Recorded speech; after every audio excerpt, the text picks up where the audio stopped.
ইরানের পক্ষে শুধু নয়, গাজার পক্ষে শুধু নয়, যদি মুসলমানদেরকে রক্ষা করতে হয়, বিশ্ব মজলুম মুসলমানদেরকে, তাহলে বিভক্তি মুছে দিয়ে, শিয়া সুন্নি এই সকল বিরোধ মুছে দিয়ে ঐক্যবদ্ধ উম্মাহ গঠন করতে হবে। আছেন, আমরা তাদের প্রতি কৃতজ্ঞতা জানাই। বন্ধুরা, বাংলাদেশে একটি মানবাধিকার, জাতিসংঘের মানবাধিকার কমিশন খোলা হচ্ছে। আমরা বলবো, আপনি যদি মানবাধিকারের জন্য কাজ করেন তাহলে গাজায় মানবাধিকার কমিশন খুলেন। আপনি যদি মানবাধিকারের কাজ করেন তাহলে আপনি কাশ্মীরে যান। আপনি যদি মানবাধিকারের কাজ করতে হয় তাহলে আরাকানে যান। সেখানে দেখেন মুসলমানদের উৎখাত করে কিভাবে তার ভিটে মাটি গুড়িয়ে দিয়েছে। বাংলাদেশে কোনো মানবাধিকার লঙ্ঘন হচ্ছে না। বাংলাদেশে জাতিসংঘের মানবাধিকার অফিস খোলার প্রয়োজন নাই।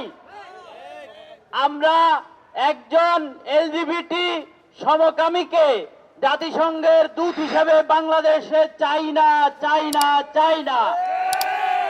এই প্রস্তাব প্রত্যাখ্যান করতে হবে বাংলাদেশ সরকারকে অফিসিয়ালি।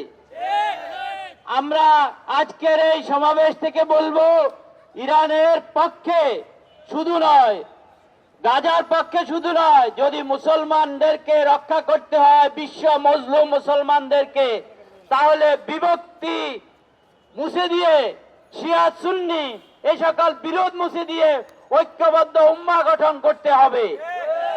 জাতিসংঘ মুসলমানদের রক্ষা করতে ব্যর্থ হচ্ছে। আমরা এখন পর্যন্ত জাতিসংঘের বিকল্প মুসলমানদের কোন বিশ্ব ফোরাম গঠন করতে পারিনি। তাই যদি আমরা মনে করি এই আরব লীগ, এই ওআইসি ব্যর্থ হওয়ার কারণে আমাদেরকে আরেকটি বিশ্ব মুসলিম উম্মার স্বার্থ রক্ষার জন্য, গাজার মতো বিশ্বের মুসলমান গণহত্যা থেকে রক্ষার জন্য আরেকটি বিশ্ব ফোরাম, মুসলিম ফোরাম গড়ে তুলতে হবে। বন্ধুগণ, হিরোশিমা এবং নাগাসাকির যে ভয়াবহ গণহত্যা, তা পৃথিবীর মানবতার ইতিহাসে জঘন্য গণহত্যা। অথচ তার চাইতে 6 গুণ বেশি শক্তিশালী ধ্বংসাত্মক বোমা নিক্ষেপ করা হয়েছে গাজায়। এটি হিরোশিমা এবং নাগাসাকির চাইতে বড় গণহত্যা চালানো হয়েছে। অবিলম্বে এই গাজা গণহত্যার জন্য ইসরায়েলের অবৈধ রাষ্ট্র ইসরায়েলের নেতানিয়াহুকে মানবতা বিরোধী অপরাধে বিচারের আওতায় আনতে হবে। অবৈধ রাষ্ট্র ইসরায়েলকে মোকাবেলা করতে হলে মনে রাখতে হবে, মুসলমানদের পাশে আমেরিকা, রাশিয়া, উত্তর কোরিয়া, চায়না দাঁড়াবে না, দাঁড়ায়নি।